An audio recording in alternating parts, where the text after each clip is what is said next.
é né, uma leitura das pessoas. É isso que você busca quando você fuça e investiga um conteúdo? Eu acho que para mim ainda é muito orgânico, eu ainda brinco muito de cabra cega. Eu não sei porque eu tô indo atrás de uma história quando eu tô indo atrás, mas é a única coisa que me importa, é a única coisa que eu consigo pensar. Eu adoraria que fosse uma planilha, que eu falasse, não, essa história tem um plot twist, tem uma reviravolta, tem um personagem envolvente, tem um assunto que é, ao mesmo tempo, peculiar e universal. Mas não, assim, eu simplesmente cruzo todas as histórias que eu contei na minha vida, seja em livro, em podcast ou em série. Eu literalmente estava andando na rua, ou enfim, estava numa mesa de bar, daí eu ouço um assunto, ou eu vejo alguém e eu fico obcecado por aquela pessoa. E daí lá vai um ano da minha vida para aquele assunto. Mas deve ter algo, uma palavra, um brilho que te pega. Acho que tem uma coisa muito estética sempre, assim. Eu acho que são figuras que são esteticamente interessantes. Elas te fazem olhar de novo, assim. Acho que a única coisa em comum de tudo que eu escrevi é que são pessoas e figuras que você olha de novo. Você olha na rua e você fala, tá, calma, daí você olha de novo. Assim, seja um artista de rua com o rosto deformado, seja El Que Maravilha, seja a Mulher da Casa Abandonada. Assim, todas essas pessoas, eu olhei na rua e olhei de novo. É literalmente isso. Assim, você olha, você tá passando por uma pessoa, daí você vira e olha pra trás porque você quer olhar de novo. Acho que essa é a faísca do interesse inicial. Ou seja, apesar de você ter se destacado,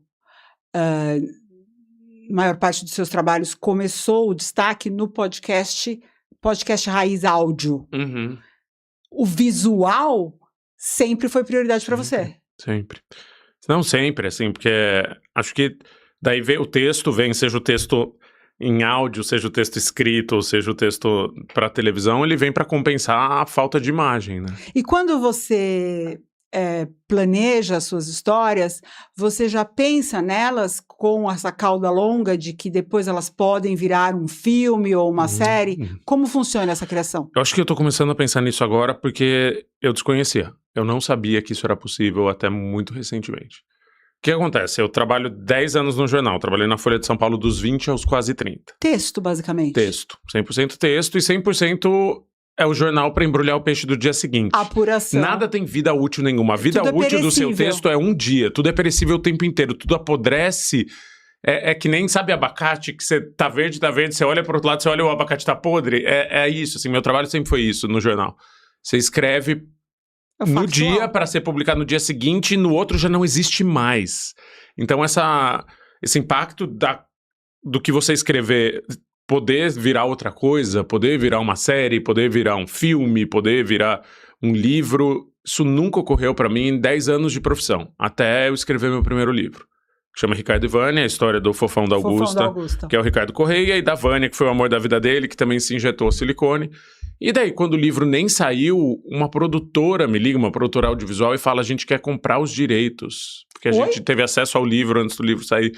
Eu fiquei, como assim, comprar o direito? Não é tipo, você vai lá e faz o filme, se você quiser? Não. E daí eu aprendi, o primeiro passo foi, eu aprendi que a história era minha, e que alguém precisava me pagar para usar essa história no cinema, na televisão, no teatro, onde quer que fosse. Vendi muito feliz, era uma época que eu tava completamente na pindaíba, completamente falido. Então veio em boa hora. Aquele dinheiro veio na melhor hora possível, mas depois, anos depois, em Mulher da Casa Abandonada foi outro nível de propriedade, de negociação e de entender que aquela era uma propriedade intelectual, uma história que tinha o seu valor e que tinha que ser negociada nos termos adequados. E isso você entende que é uma valorização do autor e do criador? Sim, porque eu cresci num contexto profissional de desvalorização completa de quem escreve. Assim, nada contra os lugares onde eu trabalhei, inclusive tenho muitos amigos e me dou bem com todos. Mas hoje em dia a imprensa brasileira desvaloriza completamente o jornalista, o profissional, que escreve não ficção. Os salários são péssimos, você não tem direito nenhum, ninguém pensa no seu trabalho como uma criação válida. Então acho que eu tive que sair desse universo de pobreza absoluta e entender, não, é legal, o que nós fazemos é legal, tem seu valor e tem que ser valorizado. Isso pra mim é música. porque é justamente o assunto que eu sempre gosto de falar aqui, e por isso que eu quis muito trazer você, porque você é a personificação hoje da atualidade do que a propriedade criativa pode crescer no Brasil. Então é muito importante, eu quero que você saiba que tem muitos estudantes que assistem esse conteúdo, tem muitas pessoas do mercado também. Por quê? Porque hoje você cria uma pauta, né? O que você chamava de pauta na redação, você cria uma obra. E essa obra, ela vira um sustento, ela vira um asset, ela tem valor. Só que você tem que saber fazer, você tem que fazer com coerência, você tem que entender como é que ela pode, os tentáculos dela podem se espalhar para outros formatos. Porque o formato que as gerações anteriores conheciam, eles eram mais limitados, não eram bons ou ruins, mas eles eram mais limitados. Sim. E hoje tinha menos caminhos, hoje em dia abriram-se novas picadas e tem muito mais caminho. Então, que bom que você